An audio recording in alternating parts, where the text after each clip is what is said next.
Bona nit a tots. Gràcies per la vostra assistència. I avui tenim una conferència a càrrec de José Ballester.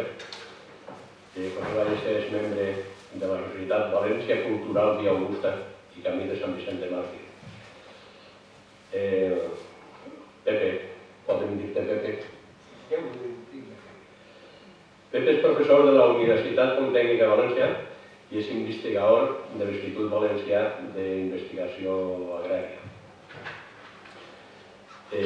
La conferència d'avui porta per títol Les dones del conqueridor, les mujeres del conquistador.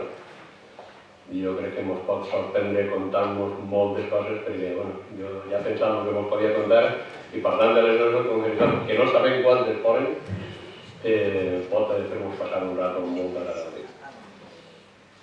I jo crec que sense més li podem donar pas i que ens parli d'aquest assumpte tan interessant.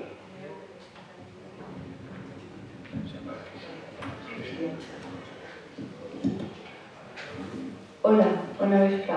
Bueno, soy Paquillo Sá, para los que no me conozcáis, i benvinguts i agrair al grup d'Acció Valencianista una vegada més que vos ha deixat el seu saló per fer aquesta conferència.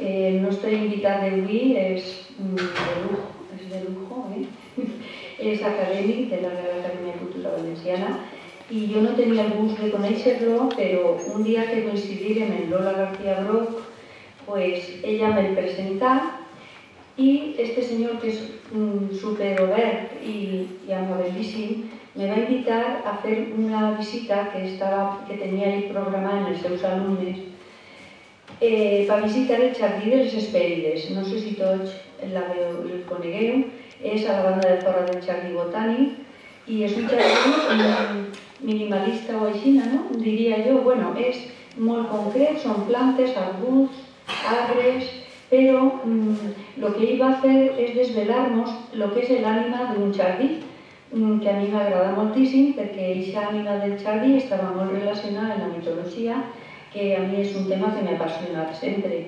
Total, que ells quedem d'allí molt contents y entonces se me va a ocurrir a mí invitarlo que nos fuera una conferència per a la nostra associació i bueno, va acceptar i així el tenim. Així que vaig a llegir el currículum del nostre conferenciant d'avui, que és, per lo vist, una abreviació de tot el que ell ha fet en la seva trajectòria cultural. El títol és Excelentíssim senyor don José Francisco Ballester Olmos i Anguís. Vaig a llegir-lo en castellà perquè està escrit en castellà i així no tinc de simultaneizar la traducción. Une a la docencia y a la investigación científica una intensa actividad como escritor e historiador, con una larga carrera docente, desarrollada en la Universidad Politécnica de Valencia y como profesor visitante en las universidades de North Karelia, en Finlandia, y de Braganza, en Portugal. Su actividad científica está unida desde 1974 al Instituto Valenciano de Investigaciones Agrarias, donde ha participado como investigador en 49 proyectos de investigación. Es autor de 45 libros, coautor de otros 40, ha coordinado otras 15 obras y ha publicado 477 artículos científicos y técnicos sobre materias de ciencias agrarias, biotecnología, paisajismo, jardinería y humanidades. Ha dirigido 266 trabajos fin de carrera y tesinas. Ha impartido 1.156 conferencias en España. Esta será la 57, 1157, ¿no? Y en el extranjero. Ha participado como ponente o autor de comunicaciones en 121 congresos y reuniones nacionales e internacionales. Y ha sido director o profesor en 179 cursos de posgrado, especialización o formación dirigidos e impartidos en España y otros países. El profesor Ballester Olmos ha sido invitado como asesor en temas de su especialidad por Naciones Unidas, la FAO y otras organizaciones internacionales, y por universidades, instituciones científicas y técnicas y ministerios de Agricultura de Estados Unidos, Alemania, Finlandia, Italia, Grecia, Portugal, Chile, Argentina, Argelia, Brasil, México, Cuba, El Salvador, Japón y China, así como para participar en varias reuniones científicas internacionales en diferentes países extranjeros. Es académico de número y director de secciones de la Real Academia de Cultura Valenciana. Es miembro fundador o de número de 12 sociedades científicas nacionales e internacionales. Está nominado para el Premio Jaime I y está en posesión de los premios Ausías Marc, José María Bayarri, Archigal, Botánico Cabanilles y el Juan Julio, así como del Premio Extraordinario Ayuntamiento de Valencia, el Premio Extraordinario de la Consellería de Medio Ambiente y otros premios nacionales. Es caballero de la Soberana Orden de Malta, caballero de la Orden de Santo Sepulcro, lloctinent general del capítol de Cavallers Jurats de Sant Vicent Ferrer, directivo del Horat Penat, directivo de la Real Sociedad Valenciana de Agricultura, directivo de la Cofradía del Santo Cáliz en la Catedral de Valencia, canciller de la Antigua, Pontificia y Real Archicofradía del Cristo del Salvador de Valencia, miembro de la Junta de Gobierno de la Gran Asociación de Beneficencia Domiciliaria Virgen de los Desamparados y directivo de honor de la Asociación de San Vicente Ferrer del Tosal. Con vosotros cedemos la palabra a don José Ballester Olmos y Anguís.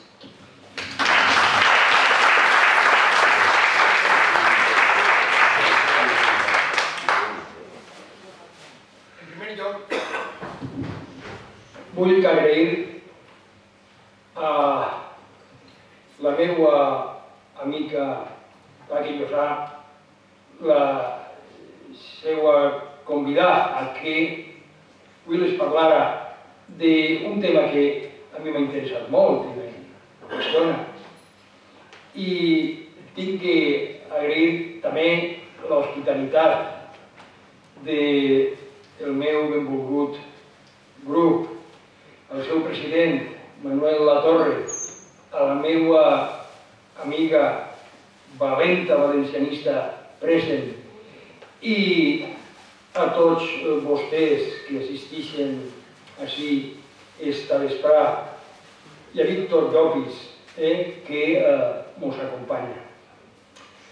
Jo vingué a donar-li la conferència en valencià, però la meva fluidesa verbal, per el meu costum de parlar en la universitat, és en castellà i serà molt més fàcil per a mi, per respecte a vostès i no caure en lo dialectal i mantindre el to acadèmic que vostès i esta casa mereixen, pues en el seu permís les parlaré en castellà.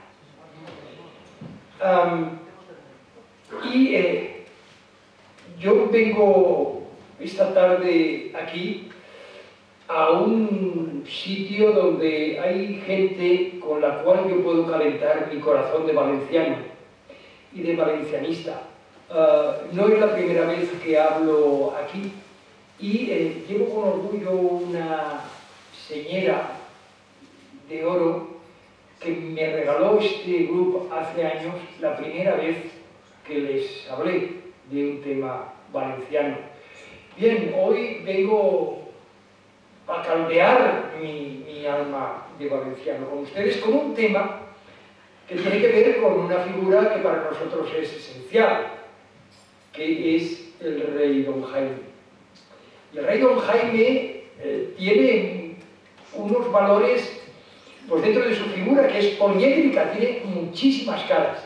Y hoy vamos a conocer una de esas caras, que es muy poco conocida, que son los amores y los amoríos de aquel Jaime Jacobo I de Aragón y de Valencia. De raza le venía al galgo. Su abuela, Eudoxia Comé, princesa de Bizancio, abuela materna de Don Jaime, era de una extraordinaria belleza. era una mujer griega y fue la madre de doña María, madre del rey don Jaime. Bueno, pues esta Eudoxia se casó con Guillem de Montpellier, señor de Montpellier.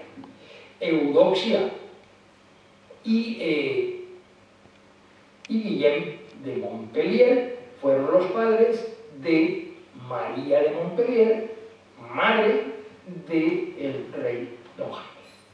Bien, pues María de Montpellier, madre del rey don Jaime, se casó con un señor un tanto peculiar. Era el rey de Aragón. María de Montpellier se casa con el rey de Aragón, Pedro II, llamado el Católico.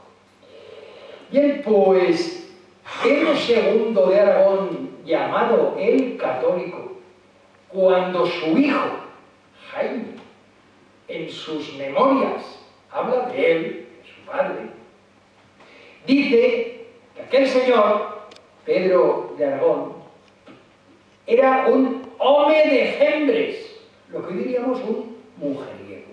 Y lo dice el hijo tranquilamente. Tenemos dos documentos en los cuales podemos averiguar determinadas cosas de la vida del padre de Jaime I, de aquel home de fembres. Los documentos son la crónica de Bernat Desclot y el otro, el Llibre dels Fets, que es el diario, la crónica que escribe de su vida, el relato de su vida, el propio don Jaime. Bueno, pues don Jaime, en los primeros capítulos de su crónica, habla de su padre, de su madre y de cómo él fue concebido. Y ya ahí empezamos a entrever algunas circunstancias que después, lógicamente, tuvieron que ver con la vida del rey don Jaime. Bien.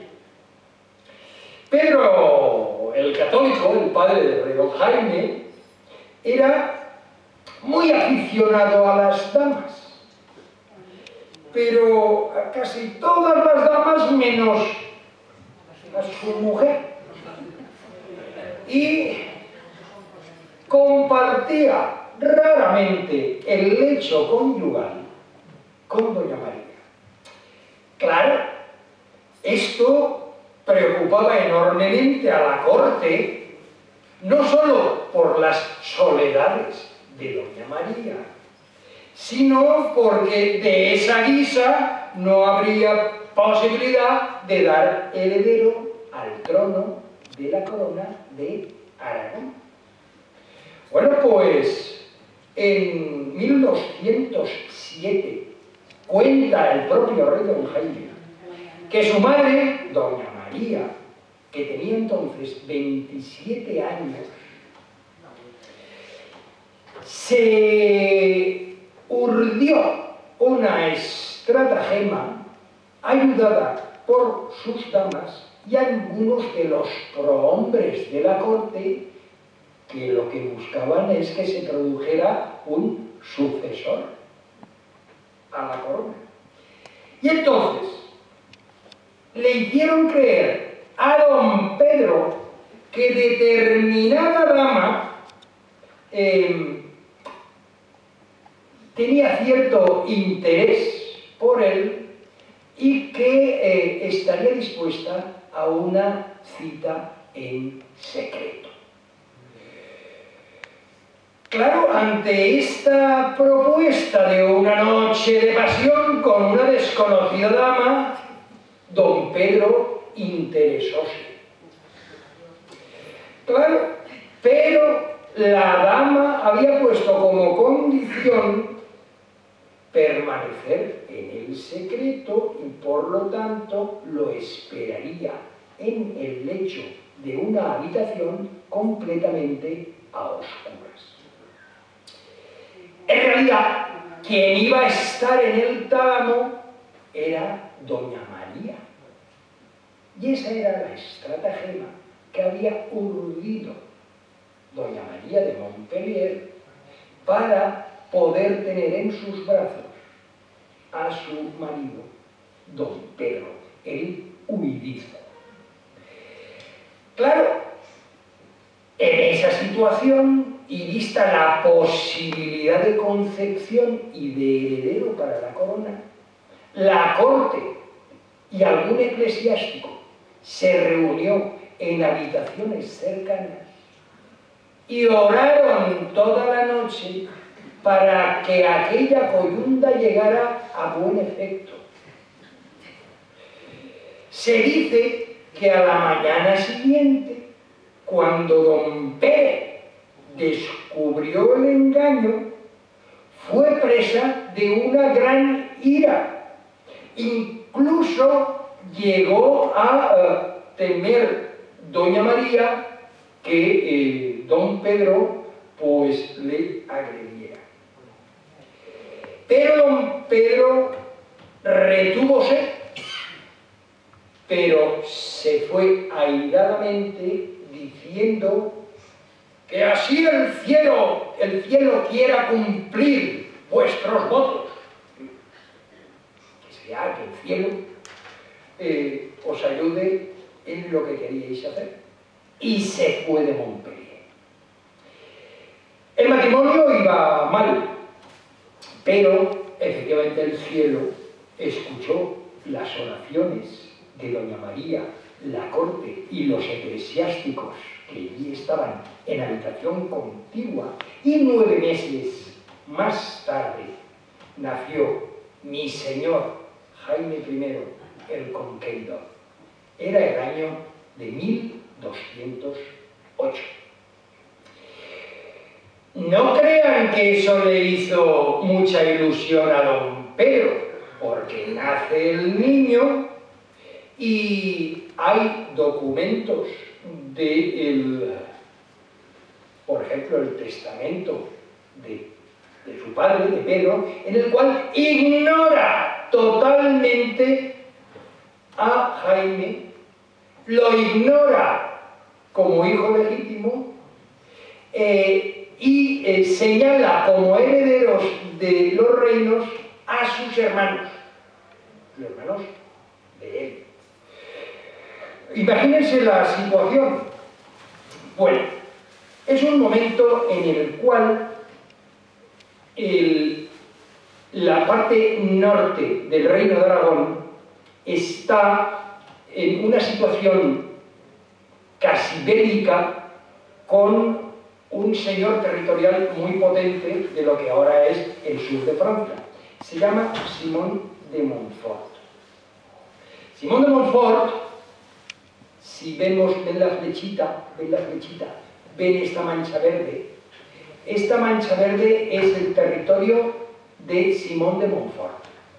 Todo esto de color amarillo anaranjado, esto es la parte norte del Reino de Aragón.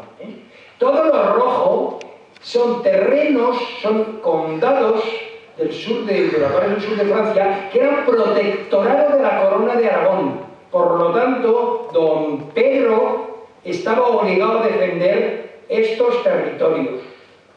Bien. Sin embargo, Simón de Montfort, señor de esta parte verde, miren las flechas, estaba tendiendo a ocupar estas otras zonas. Entonces el rey don Jaime quiere llegar a un equilibrio con él. Y el equilibrio lo pacta de la siguiente forma. 1211. Don Jaime es un niño de 3 años. Y don Pedro, su padre, lo deja como rehén a Simón de Montfort, su enemigo, para que, como señal de paz, y para que no invada sus territorios.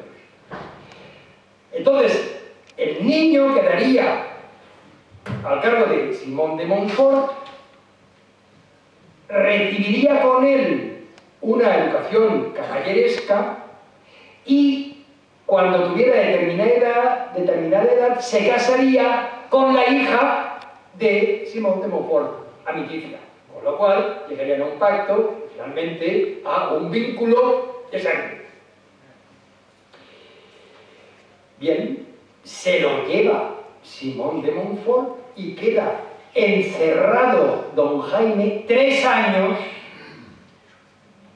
sacado de los brazos de su madre,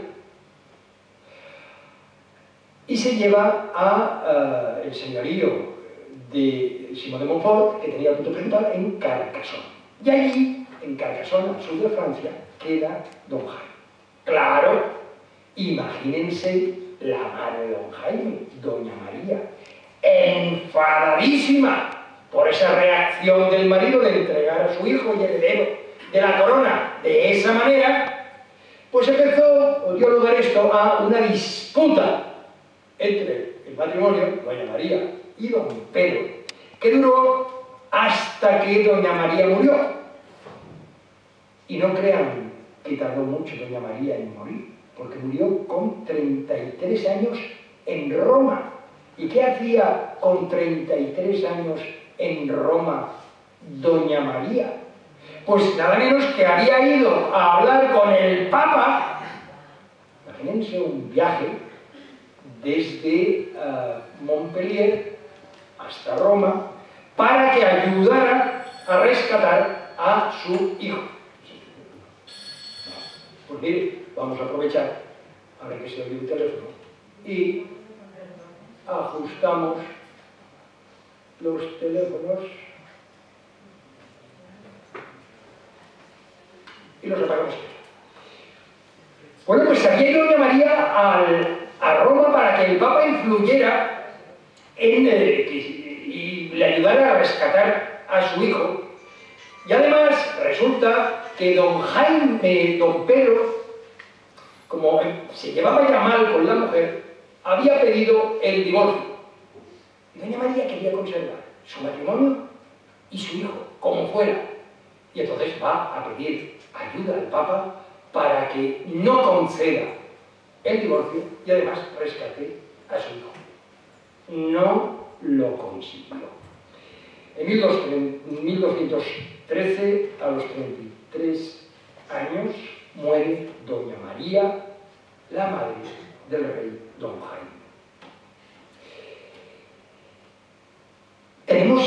Existe el testamento de doña María. Pues en el testamento de doña María se aprecia que era una mujer sola, patéticamente sola, viviendo en el palacio de sus padres, olvidada de su marido, el cual le había tratado de manera vejatoria más de una vez, y lo dice ella en su testamento. Hemos dicho que doña María muere en 1213. Bueno, pues en un periodo de 5 meses murieron doña María y don Pedro. Por lo tanto, en 1213, en 5 meses, don Jaime se queda huérfano de padre y madre. Don Pedro muere en la batalla de Muret, justamente en una batalla contra Simón de Montfort, que tenía a su hijo por si llegaban a una paz. O sea, imagínense la niñez tormentosa de Jaime I desde sus primeros años. Así pues, don Jaime es huérfano a los 5 años. A don Pedro lo entierran en el Panteón Real de Aragón, los Reyes de Aragón, en Santa María de Sigena, en Huesca. Y allí estuvo con los restos de reyes de Aragón. Y así estuvo ese Panteón Real hasta 1936. Y en 1936 salió una columna de milicianos desde Barcelona, organizada por la UGT y el PSUC, una columna que se llamaba Carlos Marx, y el 3 de agosto llegaron al monasterio, vaciaron los sepulcros e incendiaron el histórico edificio. Y así, esparcidos por las losas del suelo, quedaron los restos irrecuperables de don Pedro el Católico. Bien, pues en 1213 han muerto los padres de don Jaime y la nobleza catalana, la nobleza de los condados catalanes de la corona de Aragón, piden que don Jaime sea entregado a esta gente de la nobleza del norte del reino. ¿Perdón? ¿De dónde vive lo de la nobleza a esa gente? ¿Perdón? ¿De dónde vive la nobleza a esa gente? Sí, la nobleza perquè eren cavallers que eren, la nobleza eren senyors territorials i els senyors territorials, senyors feudals, pues constituïxen la nobleza mitjaval, és a dir, els senyorius. No eren designats pel rei necessàriament, no era una institució de noblesa com la coneixem, com la coneguem en època més tardana, comprèn? Si eres payeses, si se le diuen payeses de remensa a la gent que vivia en aquella part. No, estos no eran payeses, estos eran señores, eran els comtes de la... No serien catalans. Perdón? No serien catalans. Era zona dels condats del nord del regne d'Aragó, perquè Catalunya no existia encara, però perquè sapiem de què parlem, era la noblesa o la noblea de la zona que avui diem Catalunya, però que entonces no era Catalunya perquè procedia de la marca hispànica. Però per entendre's, ja ho veurem. Ni nobles ni catalans, que és el que va. És història, no opinió. És història, no, absolutament, és història, no, claríssimament. Seguim. Pues, i els nobles, els senyors territorials, se lo llevan a Lérida. Y se llevan a Lérida y allí le ponen un tutor. Guillermo de Montredón era un maestre templario que se lo lleva al castillo de Monzón. Y en el castillo de Monzón, en Huesca, pasa toda la parte de su segunda niñez y parte de su adolescencia. Bien, en 1213, cuando se lo llevan allí, ya todos los señores feudales, els gentilhoms, els prohoms, los obispos, ya le rinden fidelidad. Es decir, ya lo declaran heredero del reino de Aragón. Y ya las ciudades empiezan a jurar fidelidad, lealtad, y ya lo aceptan como monarca. Por lo tanto, con 5 años, don Jaime de Aragón ya es heredero oficial de la corona. Está en el castillo de Monzón y aprende las artes de la guerra, aprende latín, aprende humanidades, se hace un hombre cultísimo y un aguerrido soldado. Bien, ya tiene 13 años, 1221. Bueno, pues en 1221, con 13 años, lo casan con Eleonor de Castilla, él 13 años, ella 18. Eleonor es prima segunda suya y políticamente interesaba vincular a Aragón con Castilla. Por lo tanto, casan al heredero con una princesa castellana. Prima segunda suya. Y tuvieron un hijo, Alfonso. Pero hay un detalle, una anécdota que cuenta el rey, que dice, claro, se casa él con 13 años, ella con 18, y claro, pues, como es comprensible, pues pasó un cierto tiempo hasta que se consumó el matrimonio, y lo explica el rey don Jaime. Dice el propio rey en su crónica: «Si que un any estiguem amb ella, que no podien fer so que els homes han de fer amb sa muller, car no havien edat». Hombre.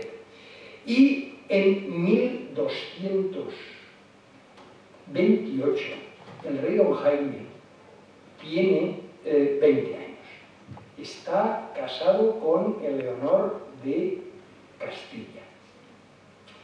Bueno, pues con 20 años y después de haber tenido ya su hijo con Eleonor de Castilla, el rey don Jaime, veinteañero, resulta que se cruza en su vida una condesita, la condesita Aurembiaix de Urgel, de 28 años, viuda y sin hijos.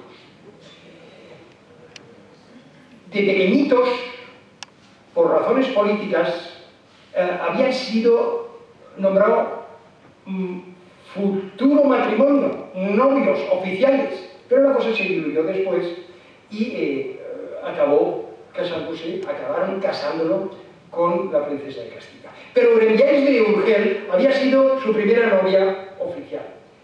La relación había seguido en cierta manera y él con 20 años, ella con 28, ella se encuentra con un problema territorial en Urgel, que hay otro señor territorial muy potente, Carrera, que quiere invadir Urgel, y entonces pide amor e merced al rey don Jaime.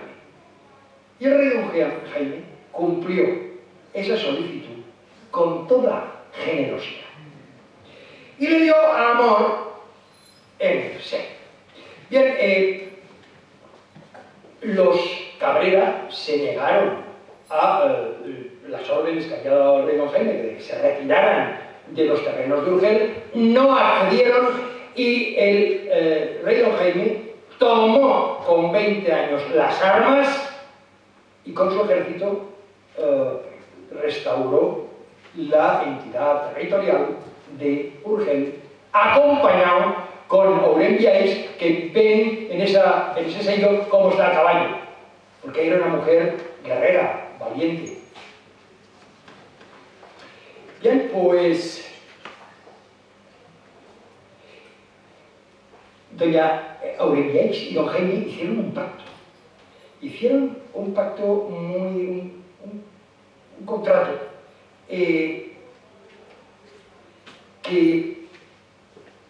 mediante el cual él recibía a doña Aurembiaix como mujer en un sentido feudal.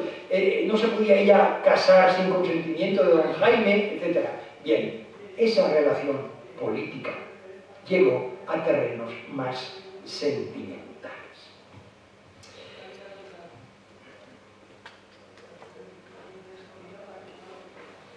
Todos los documentos, todo lo que yo les cuento está absolutamente documentado.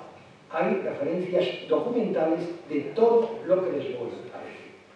Bien, 1229. Rey don Jaime tiene 21 años.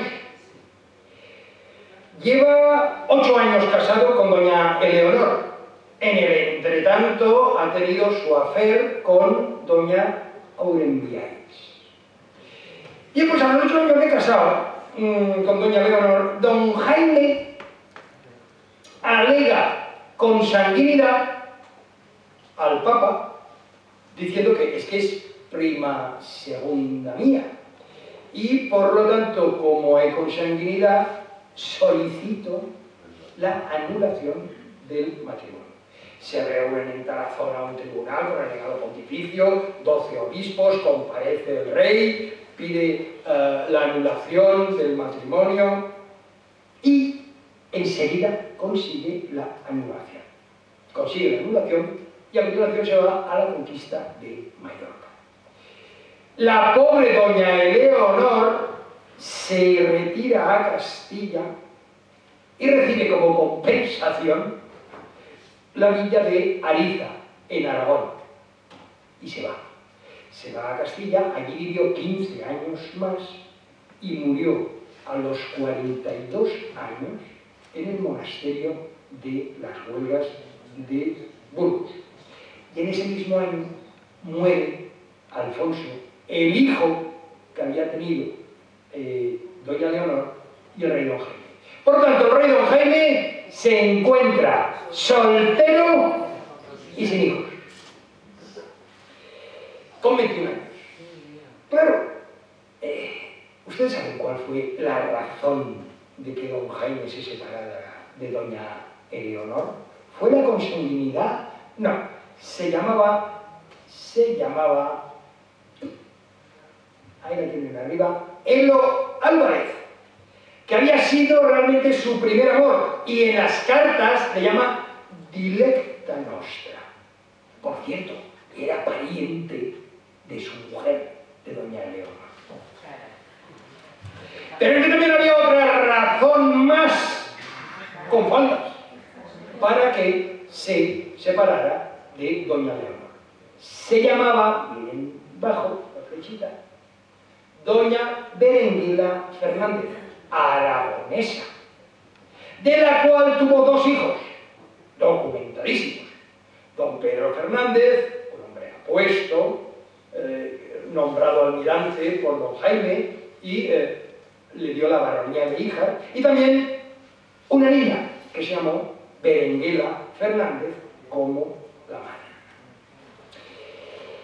Bien, y don Jaime está en su campaña de Mallorca, pero claro, tiene que volverse a casar por hace falta un heredero y por razones políticas.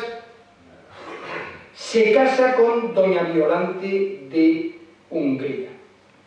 Doña Violante de Hungría era hija de los reyes de Hungría. Eran gente muy potente políticamente y era una mujer de gran belleza. Don Jaime tiene 27 años, doña Violante tiene 20. Era una mujer, una chica bellísima, muy inteligente, muy dotada para las artes, interesada en la política, con un trato cordialísimo, con una capacidad diplomática tremenda, con unas posibilidades de generar una corte culta muy interesantes. Y siempre se hacía acompañar de intelectuales. Bien, pues doña Violante venía de un ambiente político muy desagradable en su país, muy crispado, y salió de Bohemia hasta Aragón, un viaje de 46 días, norte de Italia, Provenza, Rosellón, hasta Barcelona, y llegó acompañada de un séquito tremendo. La gente se quedó alucinada cuando llegó a Barcelona el séquito de doña Violante con unas ropas, unas mantas, unos colores, unos cuadros, unos gorros, unas plumas, algo que, claro, la gente de la zona, del reino de Aragón, pues no acababa de entender bien tal indumentaria. Doña Violante fue una extraordinaria esposa para el rey don Jaime. La acompañó en la conquista de Valencia, Aquí estuvo con su primera hija en el Puig durante los meses previos a la capitulación de Valencia. Y siempre estaba presente en las decisiones graves, trascendentales de don Jaime. Y él lo dice, parlarem amb la regina, la reina otorgá, y cuando se negocia con el rey de la Valencia sarracena la rendición, pues don Jaime tiene delante a doña Violante. Don Jaime conquista Valencia. 1238. Aquí está doña Violante. Y el rey don Jaime entra en Valencia el día de San Donís, y no pueden cambiar el día de San Donís. Y tendrán ustedes en las provincias el día 9 de octubre un trabajo mío en el cual demuestro con documentos de 1338 y otros 19 documentos del siglo XIV y XV, que la ciudad mana, el Consell de la ciudad, ya en 1338, primer centenario, mana e ordena que la celebración de la entrada de Jaume I en Valencia sea celebrada el día de San Dionís, i enguany i en els anys que vindran. Y después el rey Pedro el Ceremonioso, a solicitud del Consell, ordena y mana que la conmemoración sea celebrada el día de San Donís, enguany y en els anys que vendrán. Y además dice que se celebrará la profesó y además el ofici divinal en la seu, en la cual participarán els jurats, el racional, el justícia y els demés oficials de la ciudad. Eso está mandado por la ciudad y el rey de Valencia documentalmente. Por lo tanto, tomen nota nuestros políticos de hoy. Bien, el rey don Jaime entra en Valencia, tiene 30 años y 2 años después tiene unos amores con una señora, una noble aragonesa que se llama Blanca de Antillón, de la cual tiene un hijo, Fernando Sánchez de Castro, al cual el rey Jaime lo hace barón de Castro y embajador. Pero es que además de su amor con su esposa y sus amores con doña Blanca de Antillón, el rey compartió su corazón en aquellos momentos con otra señora más, Elvira Sarroca, que por cierto quedó embarazada y dio a luz un niño que lo bautizaron con el nombre de Jaime. Bien, el rey don Jaime ya tiene 42 años y se le cruza otra mujer bellísima, doña Guillerma de Cabrera. Tenemos documentos de cartas que le envía y le habla de muy bien amada señora, y le dona, hay un documento en el cual le dona un pueblo para ella y los posibles hijos que vinieran de su relación. Bien, el reinado de don Jaime fue espléndido, constituyó nuestro glorioso reino, lo fundamentó con sus fueros, acuñó sus monedas y el rey don Jaime amó profundamente a esta ciudad. Él vivió en el Alcázar Real árabe, que estaba donde hoy está el palacio arzobispal y también en una munia, un palacio ajardinado árabe fantástico, del cual hablaremos otro día, que era la munia de Abdelaziz, hoy Jardines del Real. E insisto, Jardines del Real. Desde la cátedra de la universidad siempre hablo de Jardines del Real, nunca de viveros, porque es un nombre espurio y que minusvalora algo tan importante como es el símbolo de nuestro reino, el símbolo hecho piedra, el propio Palacio Real, que alguien, por intereses bastardos, en las cuales había que suprimir todo lo que oliese a reino, cuando apareció nuestro Palacio Real, tardaron muy poco en sepultar en arena y asfalto. Bien, pues el rey don Jaime, rey de Valencia, iba entre amor y amor a rezar a esta capilla, que no está abierta al público, pero que es algo exquisito en San Juan del Hospital. Bien, muere doña Violante. Muere doña Violante, es enterrada primero en Santa María de Benifasá y después se la llevan a Lérida, donde está ahora. Muere doña Violante después de 17 años de matrimonio. Por lo tanto, don Jaime, con 43 años, es viudo. Y después de tener 10 hijos con doña Violante. Bien, pues es un momento en el cual se cruza en su vida uno de sus grandes amores, doña Teresa Gil de Vidaurre. Doña Teresa Gil de Vidaurre tiene una historia novelesca, es una historia de amor preciosa que podría ser llevada perfectamente al cine. Miren, doña Teresa era de una familia navarra.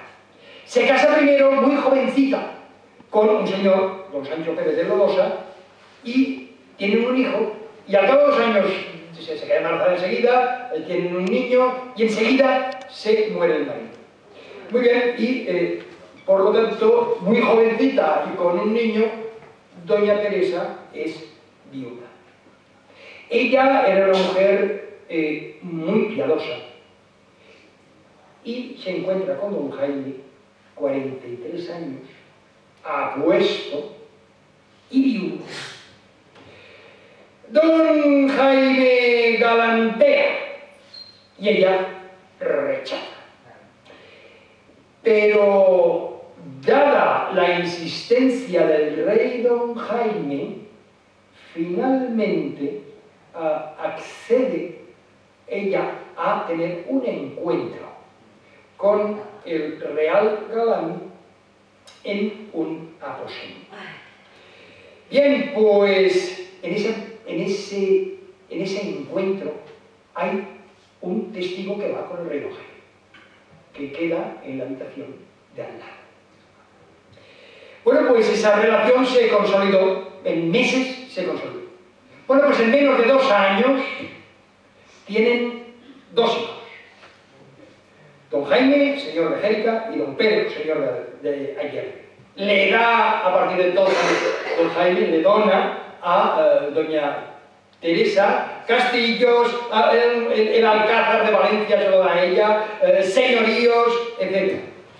La relación primero es en secreto, pero después ya se abre a la corte, ellos dos atienden los banquetes como si fueran un matrimonio, ella vive en el Alcázar, de vez en cuando viven en la munia de Abdelaziz, etcétera, etcétera. Conviven 14 años. Y la trató como esposa legítima. Y hay miles de documentos, numerosísimos documentos, en los cuales se ve una relación prácticamente ya oficial. Le asignó un patrimonio tremendo, le dio Alboraya, le dio Orriols, le dio la munia y las tierras de la Celdía, le dio Eslida, le dio Begís, le dio Lidia, le dio Andilla y le dio Altura. Estamos hablando de términos municipales muy grandes. O sea, que eso le podía generar unas rentas tremendas para ser riquísima. Y reconoce don Jaime a los dos hijos habidos con ella. Bueno, pues no hacía aún los 15 años que tenía relaciones con doña Teresa, cuando aquella, claro, empieza a decirle que debería tomarla como esposa, a lo cual él sistemáticamente se niega. ¿Cuál podía ser la razón? Pues probablemente algunos entretenimientos que tenía don Jaime, entre los cuales figura un entretenimiento que venía teniendo con una señora que se llamaba Berenguela Alonso, castellana y pariente de don Jaime.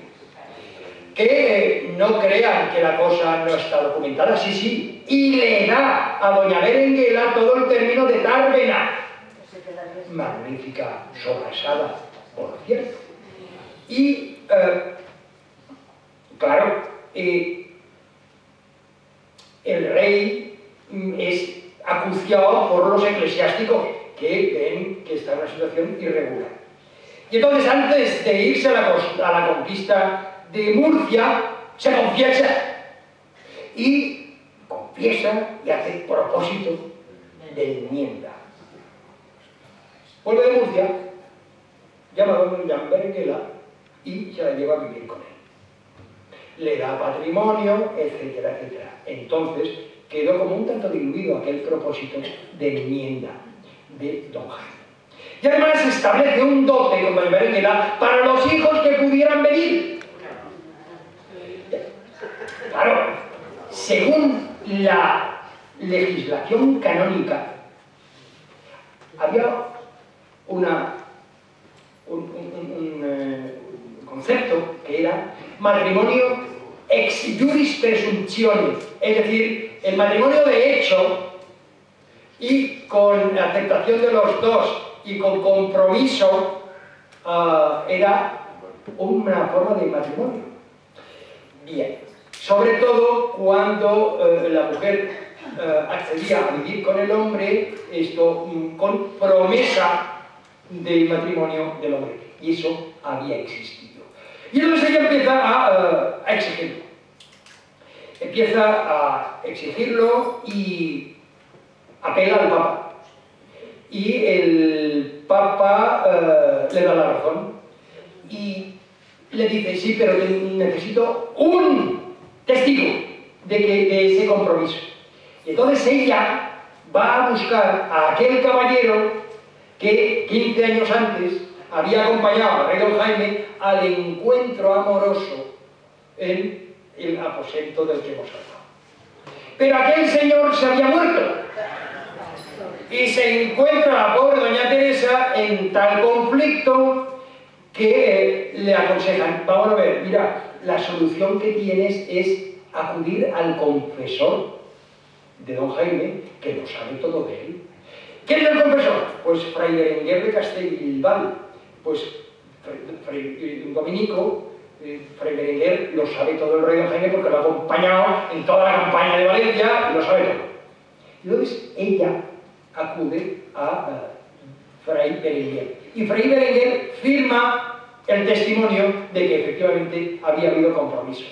Ya tenía doña Teresa el papel que necesitaba. Y vuelve otra vez a hacer sus gestiones delante del Papa. Y el Papa le envía una carta a don Jaime diciéndole lo que ustedes se pueden imaginar. Don Jaime se entera de que el que ha atestiguado en su contra es fray Berenguer de Castellbisbal y lo manda a prender. Pero don Jaime, don Berenguer de Castellbisbal, se había ido fuera de Aragón, por lo tanto no tenía jurisdicción el don Jaime. Pero fray Berenguer de Castellbisbal es nombrado obispo de Gerona y tiene que ir a Gerona, territorio de Aragón. En cuantito se entera el rey don Jaime, lo manda a prender y le cortó la lengua. Le mandó cortar.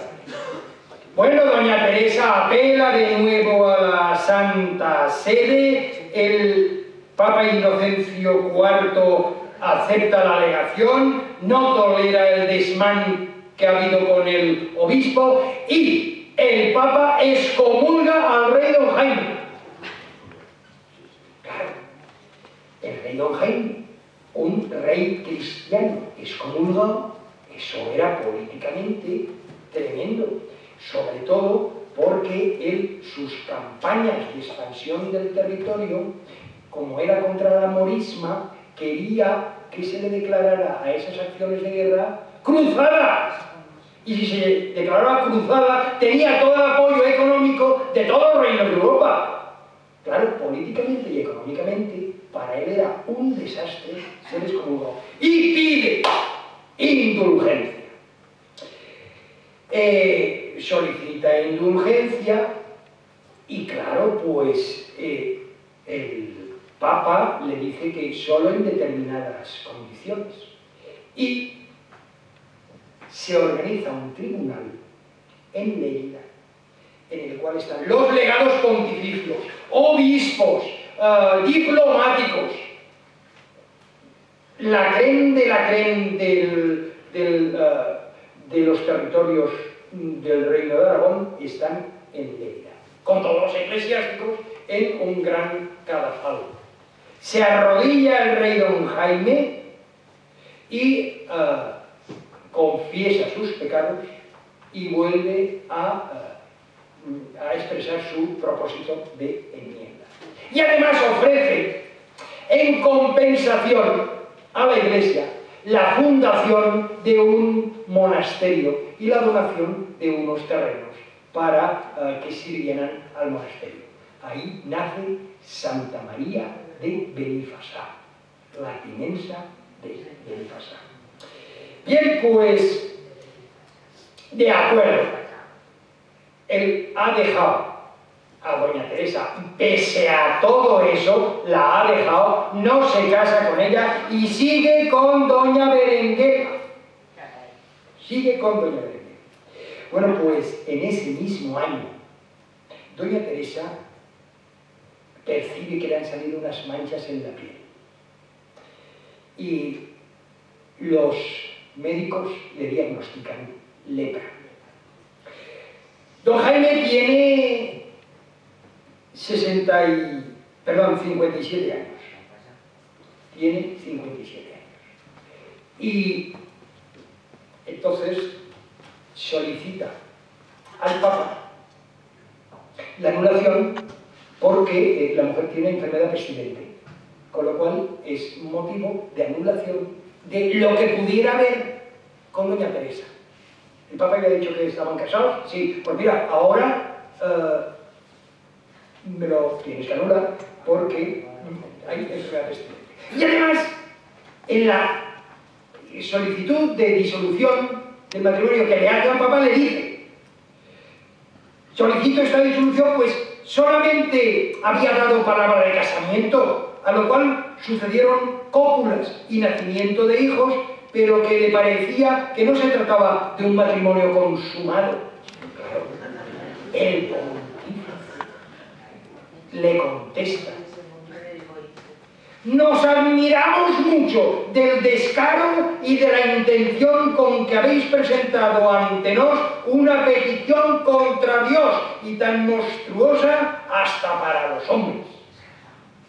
Claro, viendo que no podía ya sacar nada de Roma, don Jaime se dirige al obispo de Valencia y dice: si no me dan la anulación en Roma, a ver si la curia valenciana me lo puede anular. Y lo consiguió. Por lo tanto, la curia valenciana le anula el matrimonio, el posible matrimonio con doña Teresa. Doña Teresa fue esposa realmente, pero no fue reina, porque cuando podían haberle institucionalizado y legalizado el matrimonio, el marido había dicho que no era nulo por enfermedad pestilente. Bien, y además ya la Curia Valenciana lo había anulado, por lo tanto ya lo tenía claro. Y entonces doña Teresa funda en esa casa de recreo árabe que tenía en la Zaidía, funda un monasterio, allí se retiró. Fíjense esta foto tan interesante. Estas son las torres de Cuarte. Este es el Portal Nou. Este es el puente de San José. Y aquí tienen ustedes el río Siempre-Tienes y la Zaidía. Y por ahí la acequia de Mestalla. Muy bien, pues ahí en el monasterio de la Zaidía, fundado por ella, se retiró y allí murió.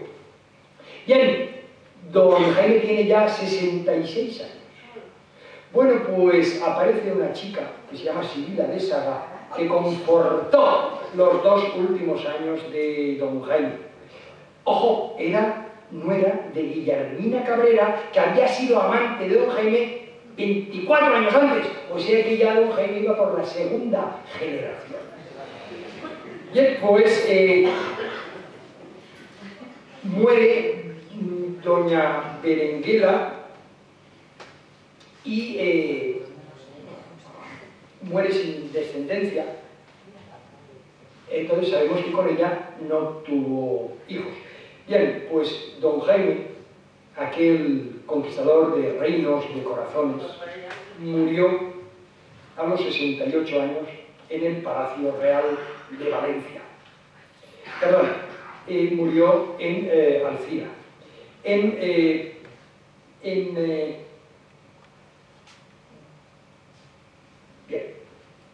Murió en Alcira. Y está enterrado en el monasterio de Poblet.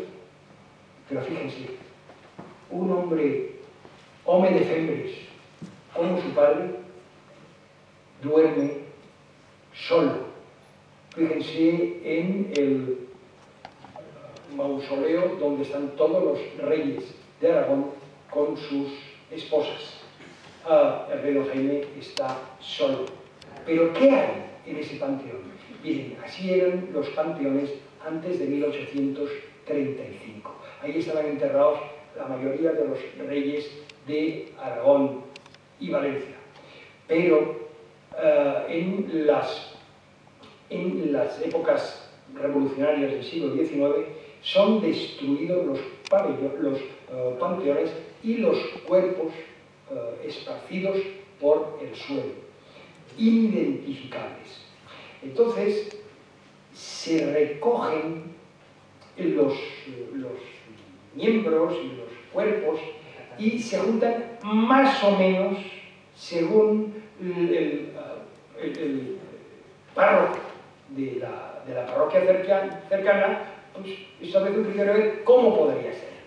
Y encuentran un cuerpo muy grande, muy alto, de un hombre muy alto, y encuentran una cabeza separada del cuerpo, entre otros miembros. Y ven que la cabeza tiene aquí una herida. Y saben ustedes que en la toma de Valencia, el rey don Jaime recibió un saetazo que le pasó el casco de cuero y se le clavó en el hueso. Le produjo una gran hemorragia y una hinchazón tremenda que lo tuvo fuera de combate varios días. Bueno, pues al decir, miren, tienen esta herida, pues este es el rey don Jaime.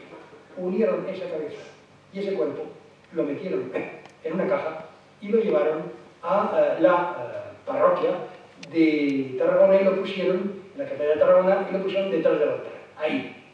Y finalmente lo llevaron a Poblet.